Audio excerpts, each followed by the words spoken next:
दुख तो जिंदगी में आने हैं, इन्हीं से जिंदगी के फसाने हैं। जो छोड़ देते हैं भाग्य पर सब कुछ, कुछ ना करने के उनके बहाने हैं। शुभ प्रभात मित्रों, मैं आपका दोस्त लावेश एक और नई कहानी के साथ, जो कि एक शिकारी पर आधारित है। दोस्तों, एक बार की बात है, एक शिकारी शिकार करने के लिए जंगल में पहुंचा। उसने अपने तीर पर बहुत ही खतरनाक जहर लगाया और शिकार को निशाना बनाकर उसने तीर को छोड़ा, लेकिन उसका तीर चूक गया और एक पेड़ पर जा लगा। पेड़ बहुत ही हरा भरा था और बहुत सारे तोते उस पेड़ पर रहते थे।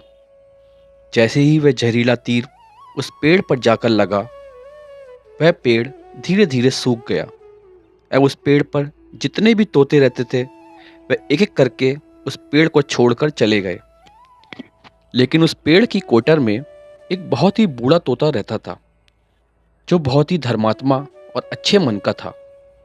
बाकी सभी तोते उस पेड़ को छोड़कर चले गए थे, लेकिन वह बूढ़ा तोता सिर्फ दाना लेने जाता था और उसी कोटर में आकर बैठ जाता था। परंतु इतना सब होने के बाद भी बूढ़ा तोता उस पेड़ को छोड़ने को तैयार नहीं था।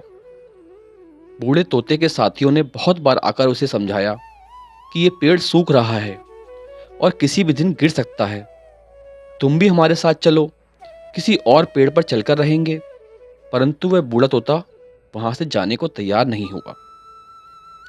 एक दिन ये बात देवराज इंद्र तक पहुंचती है कि वो तोता जिस पेड़ पर रहता है, उस पेड़ पर एक जहरीला तीर लगने के कारण वो पेड़ सूखने, गिरने और खत्म होने वाला है। फिर भी एक बूढ़ा तोता अभी भी वहीं पर रह रहा है। वह दाना लेकर आता है और वहीं पर रहता है, जबकि उस जंगल में बहुत सारे पेड़ हैं, लेकिन वह उसी पेड़ पर रह रहा है। देवराज इंद्र प्रकट होते हैं और उस बूढ़े तोते से बोले, आप तो बहुत धर्मात्मा हैं, बहुत ही अच्छे मन के हैं, लेकिन आप इस पेड़ को छोड़कर किसी और पेड़ पर चले जाइए, क्योंकि ये पेड़ कुछ ही दिनों में गिर जाएगा। तालाब के पास बहुत से बड़े बड़े हरे भरे पेड़ हैं, बड़े बड़े कोटर हैं। उन पेड़ों पर फल भी लगे हुए हैं, उन्हें वहीं पर तोड़कर खा सकते हैं, परंतु यहां से आप चले जाएं। तोता इंद्रदेव से बोला, माफ कीजिएगा, इस पेड़ ने मुझे जीवन दिया है, शिकारियों से मेरी रक्षा भी की है, हर मौसम में मेरे साथ रहा है। ये कोटर मेरा घर है, यहाँ मैं पला बड़ा हूँ। इस पेड़ को मैं छोड़कर कैसे जा सकता हूँ? मेरे घर पर संकट आया है तो क्या मैं इसे छोड़कर चला जाऊं? मैं ऐसा कभी नहीं कर सकता। देवराज इंद्र तोते के इस बात से बहुत ही प्रसन्न हुए।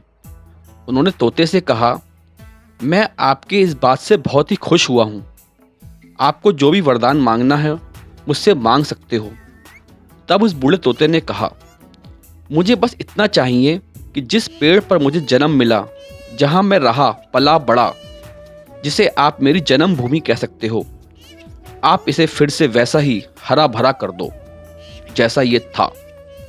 देवराज इंद्र ने अमृत से उस पेड़ को पहले की तरह हरा भरा कर दिया। पेड़ के सही होते ही वापस सारे तोते उस पेड़ पर आकर रहने लगे। वह बूढ़ा तोता कुछ समय तक और जिंदा रहा और फिर उसकी मृत्यु हो गई। दोस्तों, हमें इस कहानी से ये शिक्षा मिलती है कि जब भी किसी इंसान का बुरा दौर आता है तो वह टूटा हुआ होता है। उसे किसी के सहारे की जरूरत होती है, किसी की आवश्यकता होती है। अगर आप ऐसे समय में उसे छोड़कर चले जाएंगे, उससे बात नहीं करेंगे, उससे मुंह मोड़ लेंगे, तो आपसे बुरा कोई नहीं है, क्योंकि आप किसी के सुख के साथी बने या ना बने, लेकिन आपको हमेशा किसी के दुख का साथी जरूर बनना चाहिए। इसलिए दोस्तों, दुख में कभी किसी का साथ मत छोड़ना। मित्रों, कहानी को यहीं समाप्त करते हैं। नमस्कार दोस्तों, जल्द ही फिर मिलेंगे अगले शुक्रवार एक नई कहानी के साथ। कहानी पसंद आई तो लाइक करें और चैनल को सब्सक्राइब करें। धन्यवाद।